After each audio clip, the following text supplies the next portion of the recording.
This is the Gospel Revolution. Since you're knocking on the door, you're begging to come in, yeah.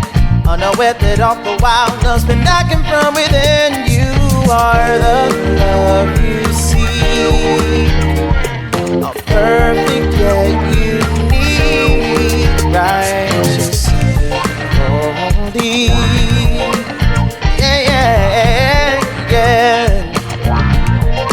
Here's the founder and president of the Gospel Revolution, Michael Lilborn Williams. Hi, Daniel. Hello, Captain, my captain. How is your beautiful day in the beautiful Wisconsin? Wisconsin. Yeah, it's a beautiful day indeed. Finally been able to get out and onto the golf course, so I'm happy. You know, I remember when I first learned how to say Wisconsin. I pronounced it Wisconsin. That's you ask anybody in Tennessee, they'll say, well, we were up in Wisconsin and we had no clue. And then somebody told me, Michael, you're not even saying the name of the state right. It's Wisconsin. And I don't know if I'm saying it right now. So yeah, and you know it's funny.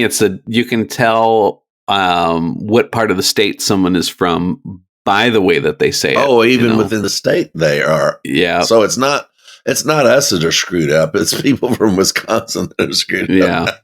Yeah, we're all messed up. Back to my original thesis. Yes. But it's the cold, we know why. Yeah, it's real. The girls down in like the Milwaukee area or whatever, they really pronounce their O's. Really? Yeah. Wow. Go Bolton. Wow. Well, we will try to pronounce everything for you.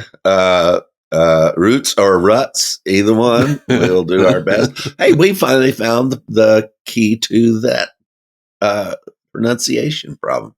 That really is one of the things where you say they pronounce their O's. That's because you don't pronounce O's at all. you turn them into U's.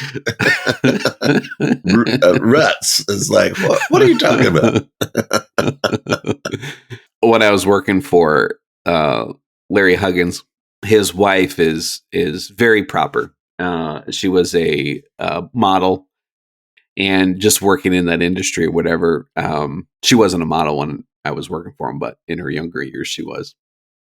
But they kind of held this kind of standard of by which they lived and presented themselves. And I remember when I started working for them, and I worked with her in the office in Tulsa, working on the phones. And she would give me lessons about pronunciation and different things. And she said, if you're going to be representative, we're trying not to be regional and whatever. And I'm from Wisconsin. I don't know what else you want from me. I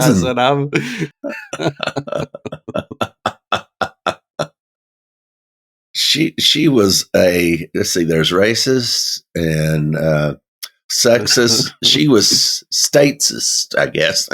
Yeah. So we came up with a whole new thing for people to argue about. How about that? Well, if we can't do anything else in the Gospel Revolution, that's what we'll do.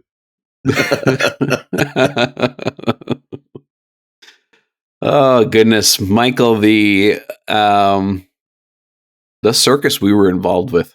My Lord. Yeah, it's been a topic that, this comes up because we have somebody to talk to about it, right? I think that's why I'm still in shock that I have somebody out of the Word of Faith movement that is with me, my partner in the gospel. I mean, it's really quite amazing. Glenn he was in it, but it was a different genre of all of that and different ones. But me and you, goodness gracious, I mean, you and Larry Huggins spoke in some of the same churches that I did. the schools and all of that. You got a degree from the school that I taught in, blah, blah, blah, all of these things. And so our mindset about these things are really quite similar. And it's like the king that wore no clothes, and you finally turn around and you have somebody to talk to about the fact that the king has no clothes on. Mm. And so our stories, goodness gracious, you guys would probably just be blown away at the king has no clothes on stories that we tell about to each other, and about this. The story wasn't real. This is what was said. This is what we said happened. This is what they said happened. But what really happened? Nothing. Yeah. I've had this conversation a couple times with, people at work or whatever. Somehow the conversation leads to, Christianity, religion, whatever. And man, you try to explain what we were involved with in the Word of Faith. And it is so different than, just being a Lutheran or a Catholic. Yes. And of course, being a Lutheran or Catholic, I mean, it has its issues, but what we did in the Word of Faith was so extreme. And you try to explain that to someone who's never experienced that, and it's really, you can't. No. Because you have to experience it to really be able to understand how wild and crazy it really was. And I remember us being very concerned about people who were in cults. Yeah, and I know. It's gosh, well, it's just sad. They're just in a cult, and we knew the cults and all of that. It took years for me to understand that I was in one of the biggest cults that this nation has ever seen. I remember looking that word cult up one day, and it was one of the simple explanations of it was following the teachings or understandings or something like that of a particular person. And of course, you think of Word of Faith, you think of Kenneth Hagin. And my God, I mean, that's what we did. Yeah. We followed the teachings of a particular person. Yeah. And of course, with the cult there, it continues on with more identifying marks that you do these things this way. And it's what everybody then does, not just who they listen to, but everybody does the same thing. I remember going down through it and looking at the earmarks of a cult, and it's like, well, we don't have any of those earmarks at all in the GR, because everybody thinks for themselves. They question the teacher. They think these things through for themselves, and myself, of course, having been a part of a cult, a lot of people wonder why I deflect from myself. There's a lot of really wonderful people that are in and have been in the gospel revolution, and they want to give me accolades for what I've done, your service, your dedication, your commitment. And I don't chafe at it, but I always have to deflect it. Now, I'm not deflecting it because I'm denying them their moment of their gratefulness for what has happened in their life. I'm deflecting it because I don't want it to get on me. Right. Yeah. I mean, it was there before, and I don't need any followers. So. And Michael, you've been involved in more than one cult. Oh, you just had to go there, didn't you? And I just had Word of Faith. Now you, on the other hand, you wore someone else's underwear. Yes, indeed. I started out in a cult. Of course, I started out as Baptist, and Baptists always get in cults. You know? They don't tell them enough to know anything.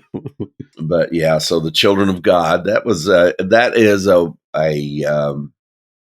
listed in the list of cults. The Word of Faith movement does not make it into the list of cults. There's some people that would, within some of the standardized Christianity, that would be able to identify Word of Faith movement as a cult. Yeah. But this one, everybody identified as a cult. But I had a real good time. I really did. It's So I'm well experienced in knowing what it feels like to fit in, because to have all those feelings of being isolated and separated and lonely and nobody, and boy, a good cult will take that away from you just in a split second. Yeah. So I was totally ripe for that. And then, of course, coming out of that cult was quite the experience. And then somehow just it didn't take a whole lot to slide right back into another one, with the Word of Faith movement. So, and here we are in another cult now. So. You mentioned about how much fun you had, and we do spend a lot of time talking about the misery that we dealt with in Word of Faith. But on the same hand, there was a lot of fun.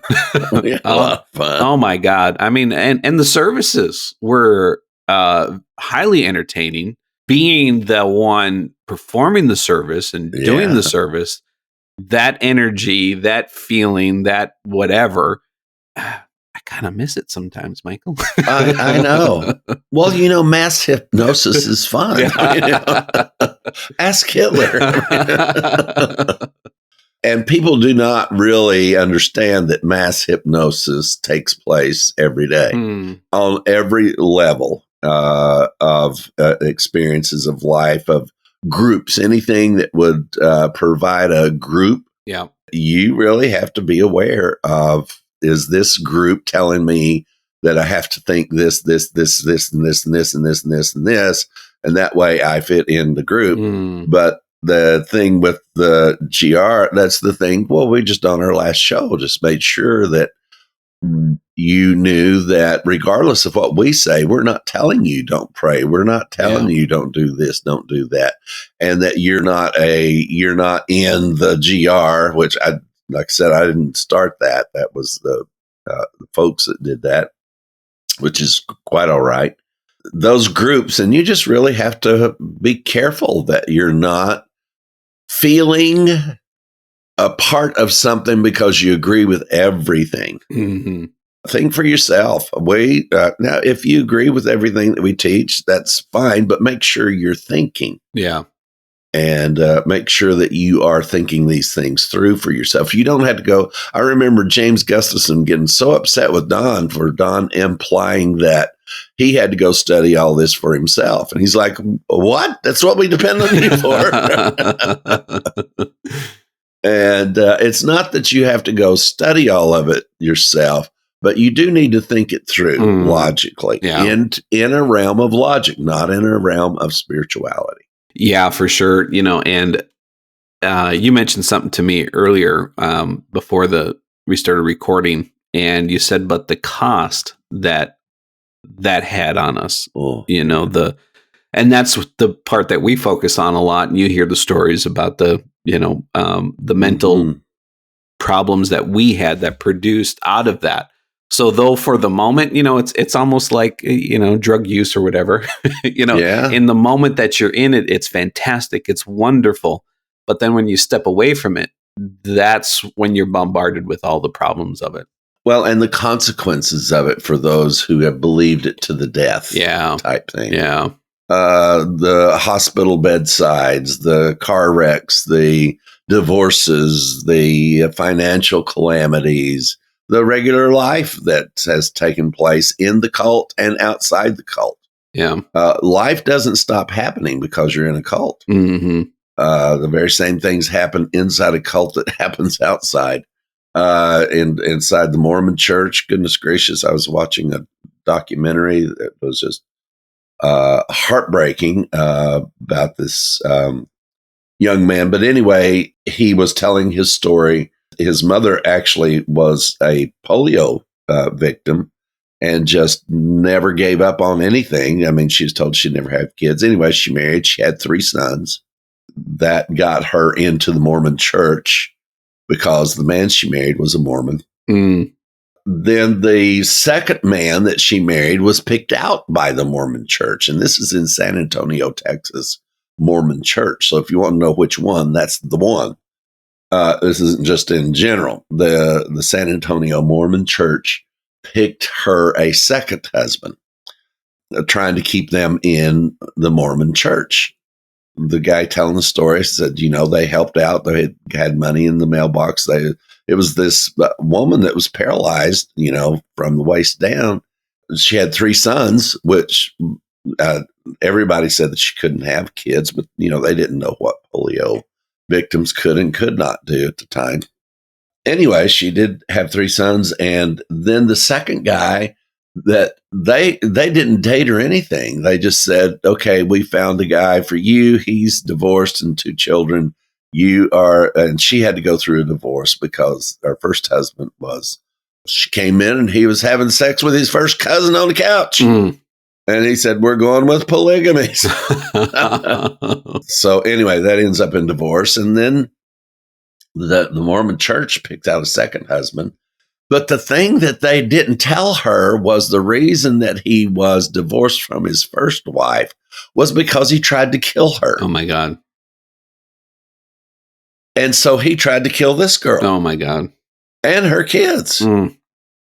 All arranged by the Mormon church. Jesus. Like, people say, oh, well, the thing I like about the Mormon church is it's just so family oriented. Mm. They're not family oriented. They're male oriented. Yeah. And they brought that man into that house simply because they needed a priest in the house. Mm-hmm. That's their whole shtick. Yeah.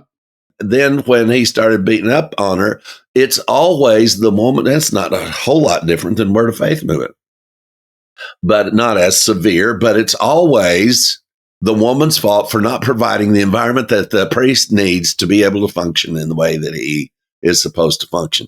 And he beat the hell out of these boys. He was violent. And I don't remember how they got out of that one. I haven't finished the series yet. But so, we think about Mormonism, and Mormonism, I mean, goodness, that's Donnie and Marie, right? Mm-hmm. That's Mormonism. No, Donnie and Marie are not Mormonism. Well, why does Mormonism have Donnie and Marie? I mean, goodness, Marie does all the things everybody else does, plastic surgery. And, she's a 70-year-old that on camera looks like a 30-year-old and still sings and happy and pretty and beautiful clothes. But see, the Mormon church promotes that because they get 10% of all of that money. The Mormon church, if you looked at their doctrines, they would never allow a woman to do what she does. Mm-hmm. But she gets in the big bucks. So therefore, there's a dispensation for her, that she can do all that. But don't offend me by saying the Mormon church has family values. Yeah. They have male superiority values. Mm. If you don't operate by that, there is no family. Yeah. All right. I got hot under the collar already. So. I was there's a news story that's kind of going around on social media. It's this pastor's wife by the name of Micah Miller. The story is that she took her own life, but there's questions about whether it was her or her pastor husband. And the reason this caught my attention is because this is one of Jerry Saville's pastors. He's under Jerry Saville, who has recently passed away. And Jerry Saville was one of the Word of Faith. There's some people don't know these names. Yeah, Daniel. I forget that. Yeah, Jerry Saville was brought up under Kenneth Copeland. Yeah. And had a huge ministry. And again, not to rip the man, but to rip what he's preaching. He just died here at, I think it was late 70s, early 80s. And he was one of the preachers who claimed that he was going to live to be 120. Yeah. Just another one that didn't make it. But anyways, the story about Micah Miller is quite riveting. Whether she committed suicide or whether she was murdered, the point is that this whole story leads to an environment where she died. Yeah. And her husband had her committed because he claimed that she was mentally ill, and all of her family said that she wasn't, but he did. And a lot of that was because of the cult that he had built in this church. There was claims of sexual abuse and him watching his wife have sex with other people, a pastor of a Word of Faith church. Yeah. And, this is the garbage that goes on.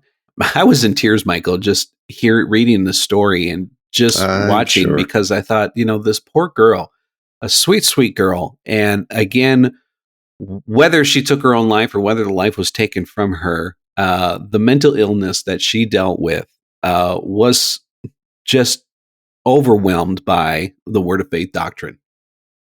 Yeah. It's hard to watch this. It just makes me want to curse. And again, this is, they didn't teach family values. They taught male superiority values, because all of that, the man's the priest of the house. And that's the same thing Ethan went through the whole time while his dad was punching him in the face and knocking him around and all of this crazy stuff going on. And that was right up until Ethan joined the Air Force at 18 because he didn't choose to join the Navy. And his dad still thought he had that place of the priest of the house, and he's supposed to be the ruler of the kingdom. And it's just a little Pentecostal church up in Clinton, Tennessee. And there is a toxic view of masculinity that's out there. It's very toxic. That anytime, because they're male, female, because there's something that they've got a special right or place to rule or control somebody else's life, there's places where women have the right to rule over everything and everybody simply because they are women. In our culture and many parts of our culture, men are given that place that they are supposed to rule over everybody else simply because they're men. There's a lot of men that are whack jobs, dude. Yeah. I mean, man, I remember the pressure of that, and that being the head of the house and the priest of the family. And, you get that into a person who is mentally ill, and you're going to have some hell to pay. I mean, kids get raised under stuff that just is absolutely unspeakable. Yeah. All in the name of the belief system that they are in. And that's why I don't just please don't let people tell you about that men have a certain specific place and role in women's lives. I know there's a difference between men and women, but let that difference be decided between that man and that woman. Not come in with a predetermined set of this is how it all works. I'm sorry, that's not reality. That the man always takes this role and the woman always takes that role. A lot of this is just holdovers from Europe, from King Henry VIII. I mean, we still have a desire for a king in this country. And there are underlying currents in all of our politics. I'm not talking about one side or the other. But it's really weird, but occasionally, because I've studied European, because of family and stuff. And yes, I did come out of the cesspool. And the people think I'm bragging about my ancestry. It's like, it was a cesspool, folks. What are you talking about? This mentality of King Henry VIII, that's this kingship, And there's something about, even in the founding of our country, you can almost feel in the documents that you read, there's almost this underlying current of, yeah, we kind of want to give room here just in case somebody wants to rule over us. Yeah. And they also put in stopgaps to stop that. But it's almost for me, and it's just a personal view, almost a romanticized version of where they came from, because they were fresh out from under a monarchy, right? I remember in the John Adams series, it's recorded that King George said to John Adams, who was the first representative to England, he says, "I hope that your new country does not suffer from the want of a monarchy." And it is recorded that Adams said back to him, he said, "Kind sir," he said, "if all monarchs were as benevolent as you, there would have been no need for our country." My goodness. So, there's this, we're willing to stand back and let one person come and run the show. Thank goodness for different branches of government that are supposed to equalize each other. And I trust that system's going to hold together regardless.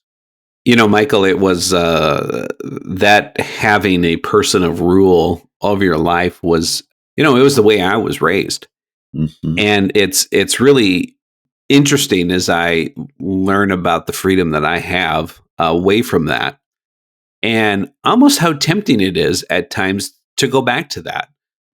There is an easy part of it where people are making the decisions for you and almost relinquishing a responsibility and authority in your life onto somebody else, even though they never step up and take the responsibility for all of the terrible things that happen because of it, because of what their guidance was or whatever. Coming out of that, that was probably, I think maybe the hardest thing for me was coming out from underneath the shadow of a pastor and a prophet in my life, and having this spiritual father figure in my life who directed the steps that I took and the decisions that I made. And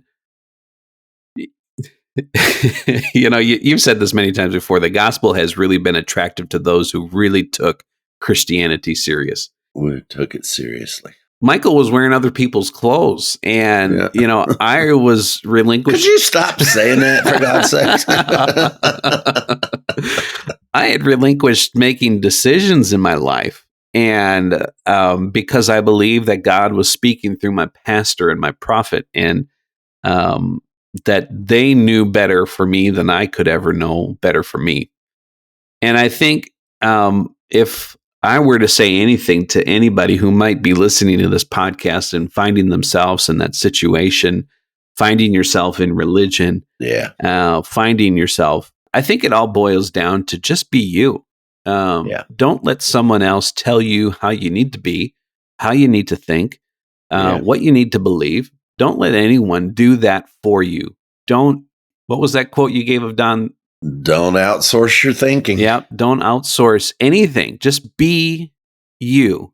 And that's the gospel, is who you are right now, and all your little quirks, all your little whatevers. You are still defined as perfect, holy, righteous, and sinless.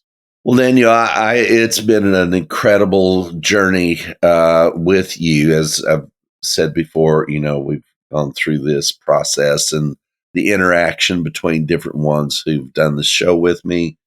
And over all of these years back, and where we just, only had some supportive roles of office work and things like that. There was a time that I didn't have anybody to actually think through this stuff with me. And so this has been especially wonderful. It's been wonderful anytime I've had somebody to think through it with me. But it has been your journey in coming out from absolute control over your life. I don't think that anybody listening can know. They may have gone to Word of Faith churches. They may have attended them, but you submitted yourself totally to the most radical part of this movement of submitting yourself, all of your decisions were submitted to, or they were given to you by a prophet or a priest. And one of those happened to be your dad also. Right.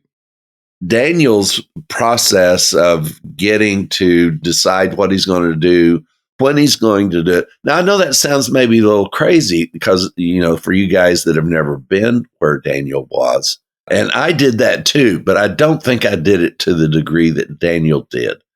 And I've been able to acknowledge that and see that and rejoice. And again, I say rejoice for Daniel's freedom. When I first met Daniel, most of the people that are watching now don't remember this. And I don't know how many shows we did, but Daniel had one eye that turned in, and it was severe. I mean, it was quite severe.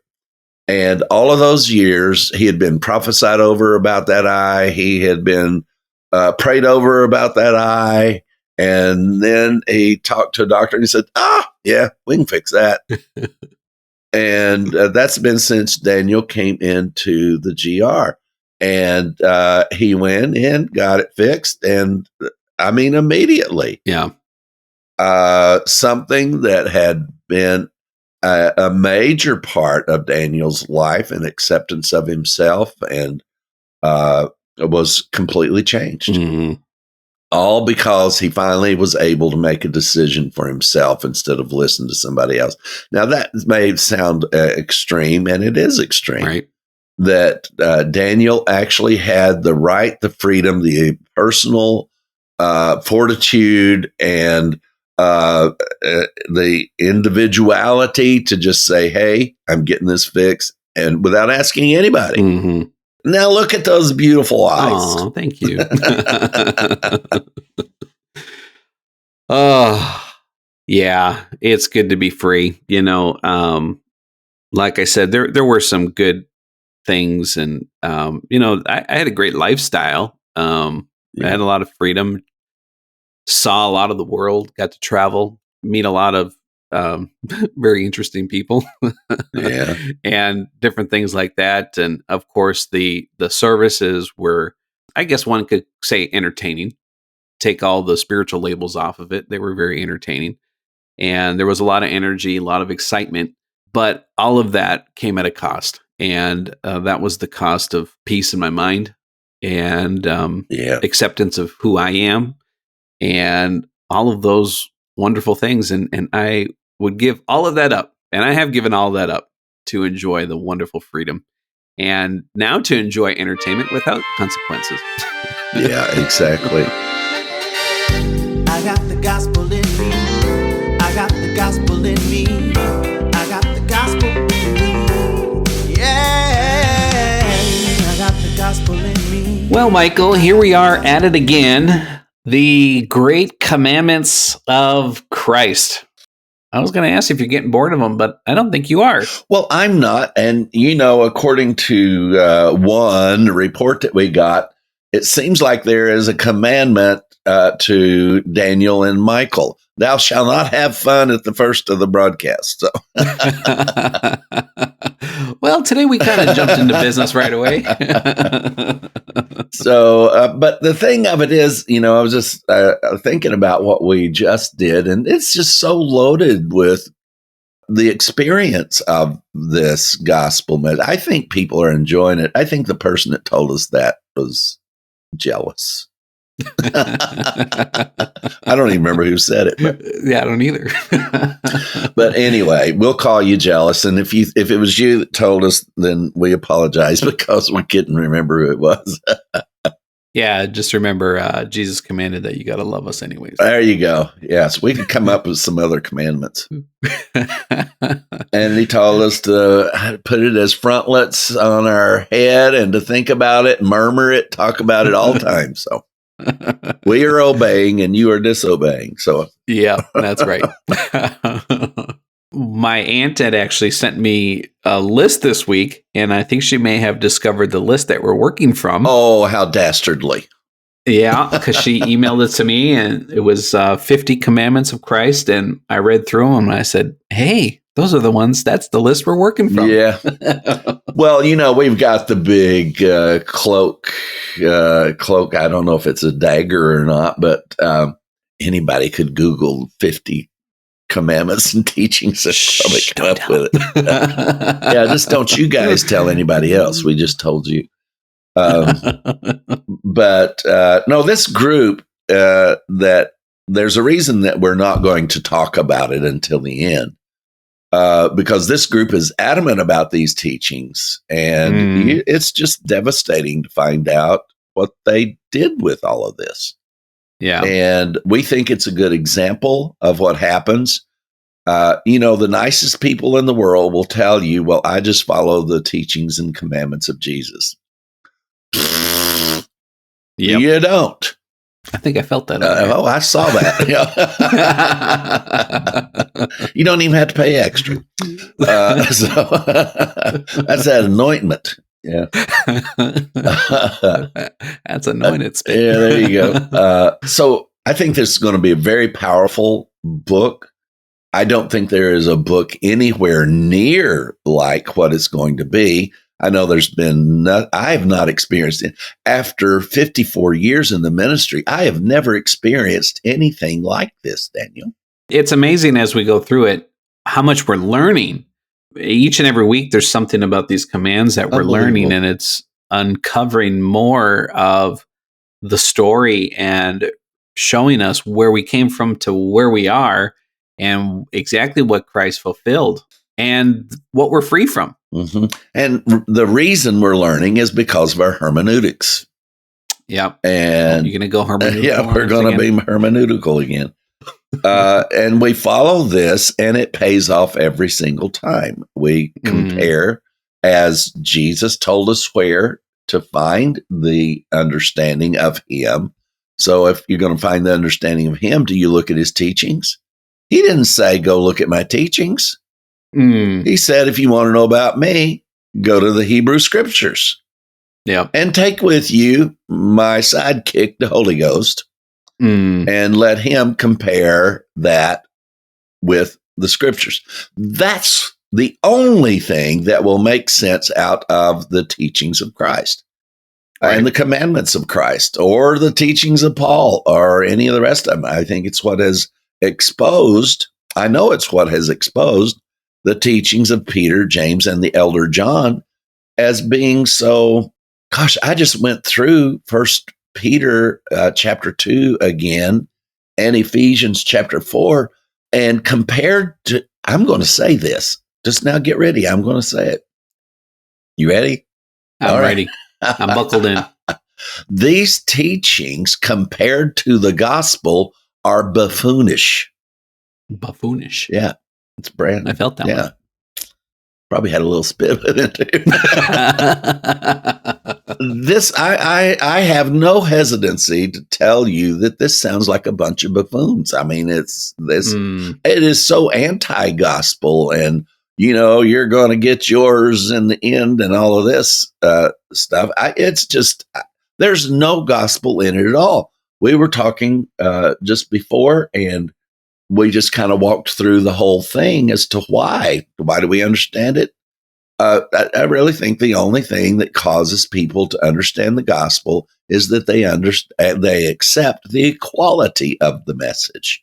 There's nobody closer than and got any personal. We have no get this. We claim no personal revelations or insights to the gospel. At the Gospel Revolution, all we do is read. Yeah. And we read and we study from where Jesus told us to study. We compare what we were told to compare, what Paul said to compare. I just don't think we don't have a personal Lord, and we don't have a personal Savior. Let me say this. Are you ready for this? I'm still buckled in. If you have a personal relationship with Jesus, you do not understand the gospel. To every degree that it's personal to you, that's the degree that you cannot see the universality of the gospel. And I stick by that. I know that as long as I claimed a personal Lord, a personal Savior, a personal Jesus, that's when I did not understand the gospel. And the more I was able to accept the absolute equality of the finished work of the cross for all human beings is when my mind was capable of understanding. And we just went through chapter 3 of Ephesians, and that's exactly what it says. Paul said, if you don't get that Jews and Gentiles are absolute equal, you can't understand anything. Yeah. But if you do get that, you can understand the gospel. You can understand the depths, the heights, the breadth, the length, the depth. Why would you pass that up? And it is this equality that And as we were talking, we were just thinking about the fact that that's exactly why Peter, James, and Elder John did not get it, because you can tell from their writings, they still think the Jewish people are the recipients of the work of the cross. The Gentiles can be, but they're just not there, and that is made very clear when you pick up in chapter 4 of Ephesians, which is as close to Peter's writings as you're ever going to see. And then in Peter's writings, and then James, I mean, the only people James was interested in was the dispersed, the poor Jews that were dispersed out away from Jerusalem during the persecution. He saw nobody in the gospel at all except them. And even rich people were he hated rich people. Mm. And then John, I mean, goodness, John has you pursuing forgiveness of sin for the rest of your life, like a dog chasing his tail. Mm. And he also set aside Gentiles as just not being good enough. In fact, they are so not good enough, you're going to do real well to stay away from the Gentiles. Yeah. So why did they not understand? They did not accept the conscious awareness of the, and I hate the term, I don't like using the word, the universality of it, but it is the only word I can come up with to talk about it. But you do understand, folks, that we're not talking about being universalist, because universalists are not universalists. Yeah. If they were, we'd jump on board, but they're not. They universally believe everybody's got to go to hell for a little while. Mm-hmm. Or something. There's always something. There's a delay. There's a add-on. There's a process. While we agree there's a wonderful process that takes place in understanding the gospel, there is not a part of the gospel you've got to understand before you can have it. Mm. And that's the things that they teach. Many universalists do teach the sons of God message. And it's like, yeah, we're all equal, but we're special equal if we special manifest. And these people, every one of them are going to have, number one, I've lived long enough to see at least a couple of these groups live and die and never manifested, at least what they called manifesting. And the group teaching it now is going to live and die and never do anything. Yeah, so whether you're trying to manifest those things, whether you're trying to follow the commands of Christ, the end conclusion is you can't do it. No, and thank God we can't, because that is the key to the understanding the completed work of the cross is our inability to do anything to make that happen. And goodness, what a major thing to go through to realize we didn't have to believe. That belief was a diversion. It wasn't even, it's not only not a part of it, it was a deliberate diversion away from the truth of the gospel. John 12 blew me away. I read, we all had John 3:16 nailed down ever since we were 3 years old. And then John 12, all you had to do is times 4 and move forward. And that none of them believed, because it even tells you why. Mm-hmm. Because it wasn't God's plan. Because Isaiah said, okay, I'm starting to preach already. That was last week. Last week we looked at the command of coming in faith. And we found out that was, like Michael just said, that was the side point. We came by faith, but it wasn't our faith. Yeah. It was the faith of God. It was the faith of Christ. Yeah. And it was God's faith that orchestrated all of these things. Yeah. And nothing that we did, no personal faith, no personal believing, no personal Jesus, no personal Lord. Mm-hmm. He's Lord of all. Now, see, that just feels so personal to me. Well, this week, I think, is one that James the jerk, the Apostle James, might like.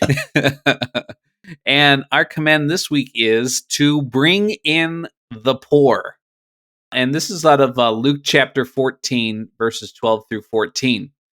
Then he also said to them that bade him, when thou makest a dinner or a supper, call not your friends, nor your brothers, nor your kinsmen, nor the rich neighbors, lest they also bid thee again, and a recompense be made unto thee. But when thou makes a feast, call the poor, the maimed, the lame, the blind, and you shall be blessed, for they cannot recompense thee, for thou shalt be recompensed at the resurrection of the just. Mm. All right. That's what a mouthful, right? Recompense. So we have Jesus explaining here that doing things for people who are able to do back isn't doable. I think one of the things that we're getting a picture of here is Jesus illustrating to us the basics of the gospel message, that he didn't come to do something for people who could help themselves. Mm-hmm. Everything that we needed, the healing that the world needed, the bread that the world needed, all of these things, the hungry, the maimed, we were lame, we were blind, we were hungry, we were broken. And Jesus said that it only qualifies as true giving. And we understand that everything about the gospel message about what Jesus did is he gave himself for us. So he didn't give himself for somebody who could have helped themselves. Yeah, that's good. No self-righteousness. No, there's not a thing that we can say, and that includes believing. And maybe we should put believing at the top of it. You can't, you especially can't do that. Not just one of them, because today's world is trapped by the self-righteousness of personal faith and believing. And that is the blind, man, I'm telling you, if there is a beam in your eye, that's it. The reason you cannot understand the gospel is because of your personal faith and your personal belief. I think, Daniel, if there's anything that we can get out of this at this moment to this first part of it, is that, of course, we know all of it's about Jesus anyway. That's what we're told. Mm-hmm. And that this really is laying down the groundwork for us for them to understand what he was about to do. That everything that he was about to do in giving his life was to be given for those who were, there's no way man could make himself righteous. There was no way man could fix himself. And then we have Francois going around telling everybody nobody was broken in first place. Jesus gave himself for people that were already completely whole. It's like that defies everything Jesus just said. Right. And I think that's what Francois teaches. I try my best to understand. And it's really funny, though, when we do comment, which we've stopped doing. So smack me on the face. But we've stopped doing that. But every time we do mention it, we have people that just get infuriated with us and say, we don't say that. We don't say that. But they won't say what they do say then. Mm-hmm. There's never help us understand. And we've invited people to show us where, if we're saying something that's wrong, and it's not about the people, it's about what's being said, which Paul taught, you're supposed to judge everything that you hear. Do you hear me? You're supposed to judge everything we say. That's what practicing spirituality is. It is judging everything you hear as to whether or not it is reliable and could qualify as truth. And so we're doing that. We're doing exactly what Paul said, is to judge these things. So, but when you come and tell us we're wrong, tell us why we're wrong. If we've said you say this and you say that, and you come back and say we don't say that, Tell us why. Show us why. Because number one, it's been a very helpful thing for us to hear all of this jibber jabber, just like back when we were addressing the issue of you got to look through this lens of love, which we were told that nobody's ever said that before. I mean, I was just like, what? But then they don't say what they do say, you know. So it is like nailing Jello to the wall. And we're not after you. We're trying to help people understand truth. Truth needs to be discussed. It needs to be brought out in the open. It needs to be compared. Paul, if Paul didn't compare his teachings to somebody else, he wouldn't have written anything. Peter definitely compared his teachings to others. And Jude picked up on it, which is basically a copy paste of Peter's writings. And, you know, clouds without water they are. They're out teaching. Don't tell me that they didn't compare. They all compared their teachings to other people's teachings. This, though, in particular, I think is, to this point, is that we get to learn a little bit about the totality of the bankrupt condition and inability of the human race to help themselves to achieve what needed to be done. And that Christ came to do that because Jesus claimed to give his life, right? Mm-hmm. So if he gave his life, he had to qualify for giving, according to what he said to them, that giving had to be to people that could not help themselves. Yeah. And, you know, I go back to the Beatitudes that we went through in this series. You know, blessed are the poor in spirit. Mm-hmm. So, you know, speaking of the poor, and then Jesus said that one day he walked into the synagogue and he opened where it was written, the Spirit of the Lord is upon me. He has anointed me to preach the good news to the poor. Yeah. And so what is that poor? And then we've gone through the ones, if you hunger and thirst, you just mentioned that one. They were hungry and thirsty for what? For righteousness. Yeah. Jesus is using this. You know, this is preceded also by a parable. It's a parable of going to a feast and not going to the best table, but rather going to the lowest table. And then when the king or somebody comes in, they say, "Hey, what are you doing sitting down there? Get up here." And basically in the parable, it was saying that you're honored because you didn't go right to the front seat.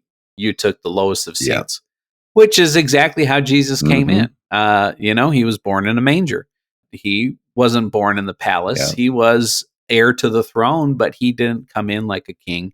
He didn't come in just as a god. He came in as a man.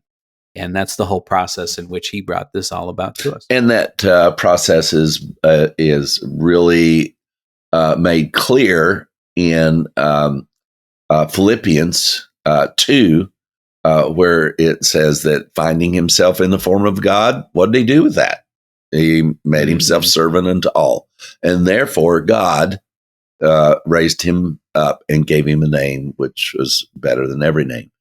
So that whole process was Jesus. Jesus came here he came here as Lord and Savior, but he took the place of a servant. And when he took the place of a servant, then God himself raised Jesus up and caused all that Jesus was here to give, that because he did it through service, that this entire thing was accomplished by the power of God. Well, you know, Michael, when I worked with my dad, we had partnered with Pastor Solomon Musege out of Uganda, Africa. And when we first met him, he came to us and he had about 4 or 5 orphans in his church. And when we started with him, that was his goal, was to provide shelter and food and school and clothing and, you know, the necessities for these half dozen orphans that he had in his church. And we took that on as our church, and we then began to develop a program, and that half a dozen turned into a dozen, turned into 2 dozen, turned into 3 dozen. And as it started to grow, we started partnering with Lester Summerall's ministry called Feed the Hungry. And long story short, we grew that to getting to the point where we were feeding, and the program is still going on. I'm not involved with it anymore, but it's still going on, and they're feeding 60,000 kids every single day. Wonderful. Yeah, it's a great thing. But, Michael, the motive for doing it was the commands of Christ. Wow. And along with that, there was a verse we used a lot, is that you give a cup of cold water to one of these little ones in the name of the Lord, you will not lose your reward. Everything in it is attached to a reward system, isn't it? Yep. And it's like this one is too, is that, and you will be blessed because they cannot repay you, but you shall be repaid at the resurrection of the just. Yep. So in the feeding the hungry, in this teaching that this group put out, they also use the proverb that we used a lot too, Proverbs 19:17. He that hath pity upon the poor lendeth unto the Lord. I think one translation saith that he who lends to the poor lendeth to the Lord. And that which has given, he will repay him again. And, we tied that into our prosperity gospel is, we're feeding these kids and God's going to repay us. And, we're putting this out. And the truth was, Michael, Lester Sumrall's ministry were the ones that were doing all the paying. Wow. All we did. There was some money that we had to raise to do some transports and some taxes and different things like that. But the bulk of it was coming from him. It was just a partnership that made sense and whatever. But goodness. And we are certainly not saying that there is anything wrong with feeding the needy. We encourage it. We still do it. But there certainly is no spiritual reward. Yeah. There's no spiritual recompense for doing these things. And if you're doing these things for religion's purpose, then this is where religion has gone good, Right, exactly. Goodness, if it took religion to get those people fed, then hooray for religion. That thing has produced something good. Does that justify the whole thing behind it? It by no means justifies it. Right. But of course, anyone would be foolish to say that they were not grateful for the results of feeding a young child who's hungry, or anybody that's hungry. No matter how old you are, hunger's hunger. But I think we all have a real deep thing about seeing a child go hungry. There's just something so wrong with that, just so wrong. And we've got kids right here in our own nation that go hungry, millions of them that go hungry. It just reminded me of, I don't remember who it was, but we had a guest minister that came into our church, and he was thanking everyone for contributing to the offering. And he said, I want you to know that a percentage of everything that you give go to hungry children. And he kind of paused for a minute and he said, those would be my children. Yep. Well, how about that? An honest preacher. Jeez. Yeah. Honest preacher. What do we know about recompense? Is there anything that by following a commandment that God promised that there would be this recompense? And Michael, is the recompense that he's talking about here, is this a future thing? He said the recompense at the resurrection of the just. Where would that fit in on a timeline? Well, I think that all the GRs understand that timeline has expired and been fulfilled. Jesus said he came to fulfill all the law and all the prophets, and mixed in there with this is something that you have to understand, is that everything that Jesus said was based on the scriptures.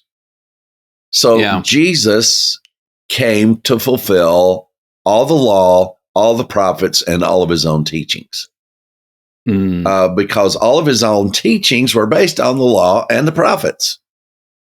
Every one of them. There's not a one that is not deeply embedded in trying to bring the focus onto the Hebrew scriptures. And so if you're going to try to find out something about the term recompense, it only shows up 4 times as recompense, and there's 2 times that it's past tense, recompensed. So altogether, there's 6 places where this Greek word shows up. I'm not even going to try. So antipod didomy. We did one on that last part of that word, didomy, and yeah, we did them. Yeah, did we? But I can't tell you. I can't remember now exactly what the word didomy, the last part of that by itself, means.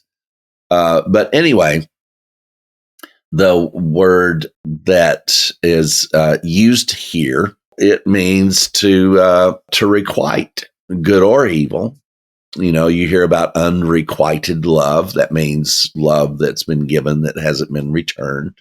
So a recompense is to repay, to render, and that's all that you can get out of this. There's just nothing from what the word that is being used here. And Jesus, of course, in all of these is talking about himself. And if we miss any place to where that we're not understanding that where Jesus was talking about himself, I mean, you guys can call and let us know. I mean, it's always wonderful for us. One of our best people that have just has a real knack for seeing through the parables is down in Georgia, and Mel and his wife Denise. And I always love hearing from Mel because there's a lot of times that we get calls from Mel, and he says, let's look at this, and it's always good to learn something more about it. This term to recompense, the only thing that we can get out of it is that what Jesus did, there's no repayment for. It's not there's nothing that can be repaid. Hebrews has one verse in it. These are all Luke, Romans.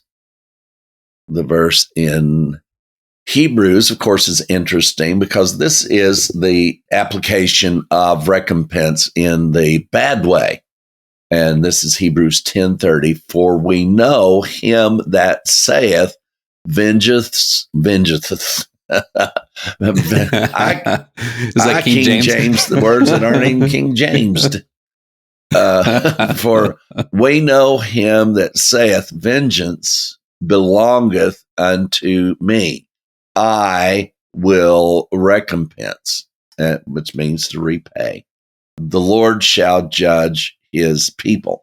Now, this is a prophecy, of course. There are quotes on this out of Deuteronomy. Yeah, I was just looking at that. That's really interesting. That's Deuteronomy 32:35. Vengeance is mine and recompense. Their foot shall slip in due time, for the day, what do we know about the day? For the day of their calamity is at hand, and the things to come hasten upon them. For the Lord will judge his people and have compassion on his servants when he sees that their power is gone and there's no remaining bond or free. So it's centered around the day. So when did the recompense happen? It happened, past tense, on the day of the Lord. One thing I remember that's just grabbing my attention, just how amazing it was as I was learning the gospel of peace. And Isaiah described it as the day of the vengeance of our God, and the day of the mercy of our God, and the day of the vengeance of our God. So all the same day. The day of mercy was the day of vengeance. That's all the same. And man, how you can facilitate that vengeance and mercy in one act accomplish 2 different things. So this was recompensed All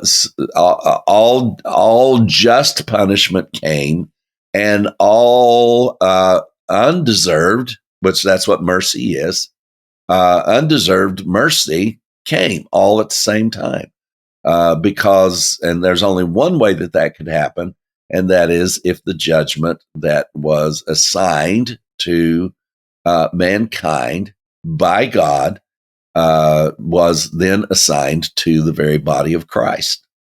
So the day of vengeance was the day of mercies, the day of the mercy of our God, all at the same time. As Hebrews progresses, and he gets in and he's comparing the old covenant to the new covenant, the old priesthood to the new priesthood, and goes on. And then as he's concluding here in chapter 12, he makes a statement, but you have come to Mount Zion. So he's just excluded that we today are part of wonderful, Daniel. that old system. But now we have come to Mount Zion and the city of the living God, the heavenly Jerusalem, to a innumerable company of angels, to the general assembly and the church of the firstborn who are registered in heaven, to God, the judge of all, the spirits of just men made perfect, to Jesus, the mediator of the new covenant, and to the blood, the sprinkling that speaks better things than that of Abel. So we have come already to that resurrection of the judge. We have been recompensed. And we today, here alive in 2024, are not recompensed for deeds that we do. We got recompensed for the deed that Christ did. And all of those before Christ. They too, they weren't recompensed, and they didn't pay that price for the deeds done in the body. Jesus took that all upon him, and he just declared a judgment over everyone and said, righteousness for all. Exactly. And this is one of the main focal points of this equality that some people just don't want to give into, because in this environment of absolute equality of spirituality, righteousness, there's no reward for bad, and there's no reward for good either. Wow. And the reward system's gone. Whether it is to be rewarded for your bad or to be rewarded for your good, all concluded. It's out of. And a mind and a brain that is still functioning under those concepts is not mentally and emotionally stable. Wow. That's really good, Michael. I know. I think I should get an extra check this week. Our equality is not based on our deeds, on the good stuff we do or the bad stuff. No. That whole system has been set aside. There is no reward for good, and there is no punishment for bad. And therein lies the ability to understand the gospel.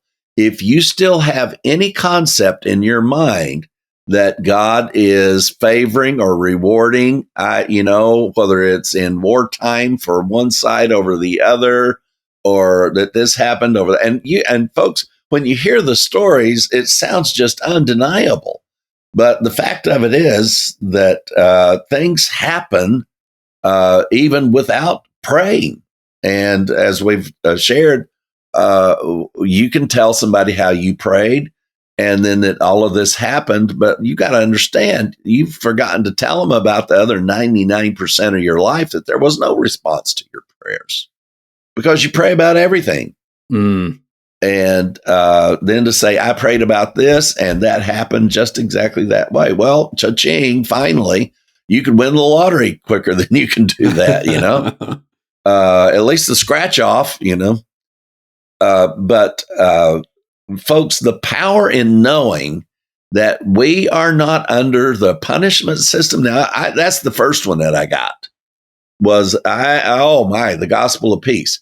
But then, see, that equation required me to look at the other side of it, which I didn't want to get rid of that.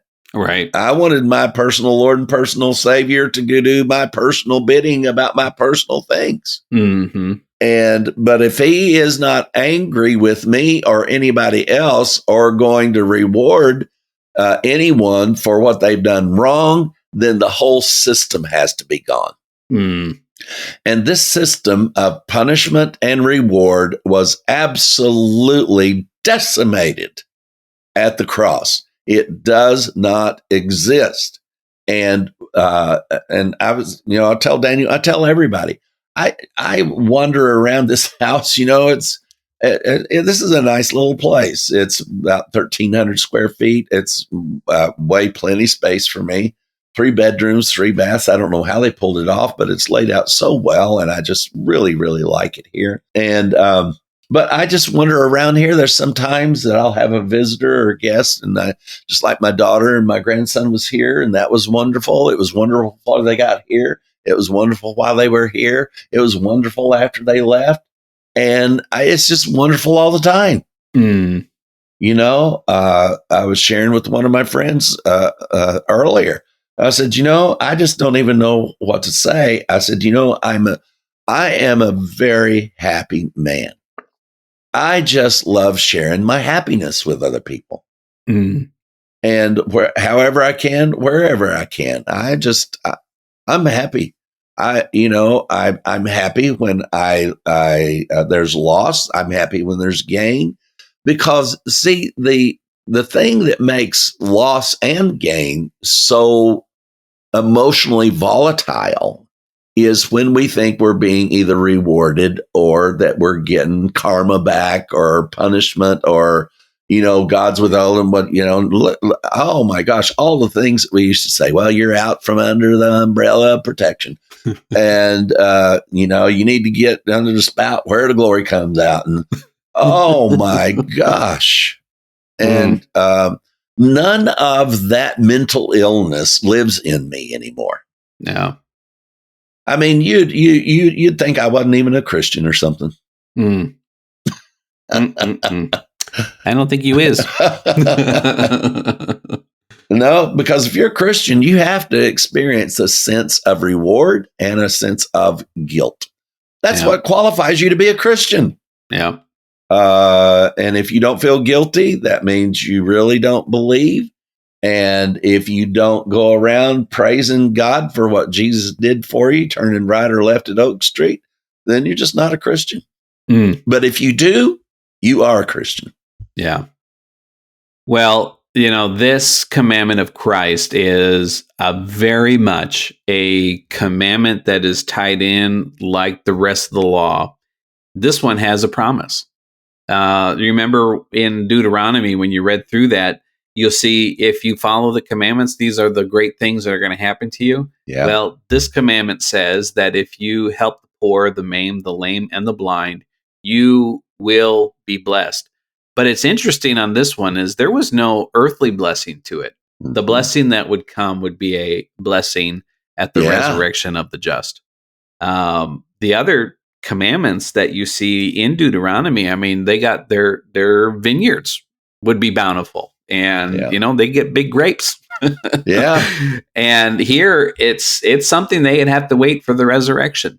But what we see here is that Jesus again is the conclusion of this. And so the commandment here is not to stop inviting your rich neighbors, not stop inviting your brothers, not stop inviting your friends. Go ahead and have that feast. Go ahead and have that dinner. Yeah. And go ahead and help the poor. Yeah. But no matter how you eat or who you eat with, there's going to be no blessing for you. There's going to be no recompense for you in this life or any form of life after you die. And people might ask us, Daniel, why are you being so hard on people about this? Because it doesn't seem any harm to think that that you're going to get blessed for doing good things. Well, the harm comes when it doesn't happen. Right. And exactly. It don't always happen. Not everything you do gets paid back. Mm-hmm. And, you may have to wake up and have a Proverbs moment.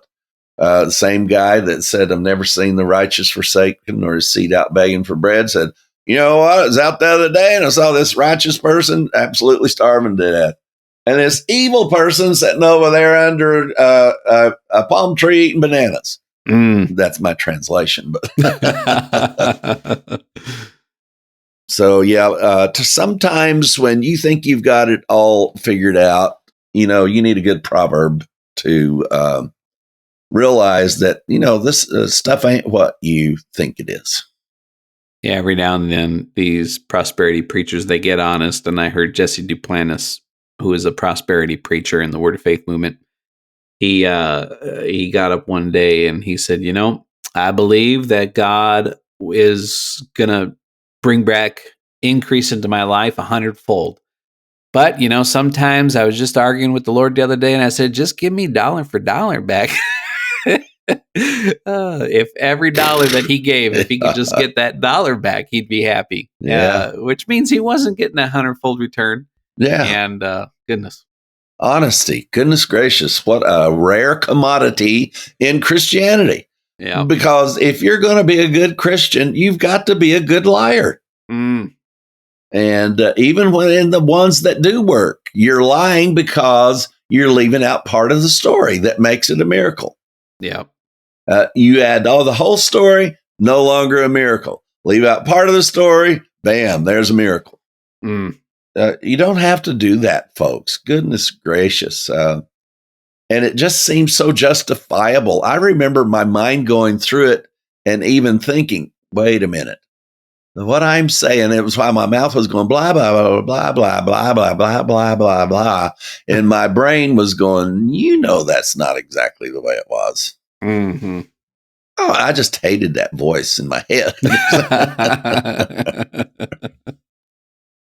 Oh, goodness. But, there's an honesty that's inside every one of us. And if you'll listen to that honesty, you'll know when you start describing all your miracles that you left out some of the story. Well, Michael, as I normally do, I wanted to ask you, is bringing in the poor, is it a requirement for us with the promise of some future recompense? Well, it can't be, because we already got the promise that we're going to get at the cross. Anytime you talk about recompense and the day of the resurrection, there's only one, and that's Jesus. Yeah. So we come to the conclusion of this on the other side is that that's all already been done. Whether we understand it or not, it's finished. It's done. So any recompense whatsoever is null and void as far as spiritual, God rewarding. Now, there are people that do good things and other people see them do good things and they want to do good things for them too. Mm-hmm. And then you get inside the Word of Faith movement, and Kenneth Copeland gives $100 million to another ministry that's able to give him $100 million. They don't read this verse at all, Right. Mm-hmm. So, but that is the way that it happens in the upper echelons of all of these people. Yeah. And it's just, it's barf worthy. So no, we don't have that. It's not applicable to our daily life. Please, we don't have to ask you. You guys are good people. It's hard for you to see somebody going without and not helping them. Just be safe, because we're in a world to where that it could be dangerous to extend a hand to somebody. But don't let that keep you from doing it. Just do it where that you are being safe and not allowing people to have access. That because now, you don't know who you're talking to. All you see is the need. There could be way more on the other side of that than what you think. And so it is, we must leave you, family and friends. If you'd like to know anything about the Gospel Revolution, then call our office on 832-318-9339. And speak to us about how you want to participate. Or go to www.gospelrevolution.com and hit the connect link. You can find us on your favorite social media network, Facebook, Instagram, and YouTube. Please be sure to hit that subscribe, share, and like button on whatever platform you are listening. Now it's good night from Daniel Rouse in the frozen tundra. And it's good night from Michael Williams right here in Clarksville, Tennessee. Folks, this is just funner than a box of puppies, and however much fun that is. But we do this with the heart that you hear. I mean, there's not a thing in the world that Daniel and I do that isn't done with the exact attitude that you hear. What you hear is what it is, and it is joyful. It is all this. This is the way we talk to each other when we're not online. And there's other things we can't even say when we're online. But goodness, what a wonderful journey. Can you walk away from this and let this just really take form in your consciousness? The punishment and reward system ended 2,000 years ago. And see what that does to your brain. We sure hope that you enjoyed today's Powercast. And remember, we'll be here to do the same thing all over again next week, only better. Since you're knocking on the door, you're begging to come in, yeah. Unaware that all the while love's been knocking from within. You are the love you seek, a perfect yet unique, righteous, holy. Yeah, yeah, yeah. When you feel lost and alone, staring at the unknown, and these words be the cause that guides you back home. We are one, we are love, we are.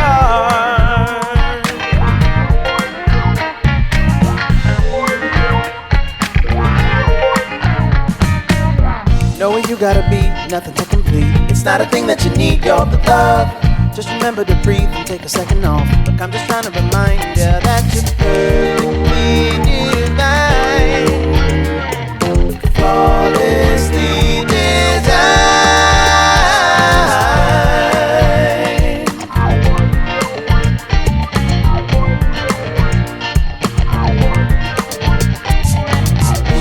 When you feel lost and alone, staring at the unknown, let these words be the compass that guides you back home. We are one, we are love, we are. Yeah, yeah.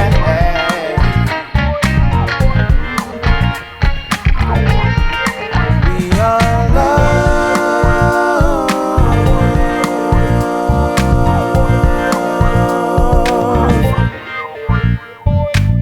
Deconstructing religion and barbecuing the sacred cows of Christianity before your very eyes. You are listening to The Gospel Revolution.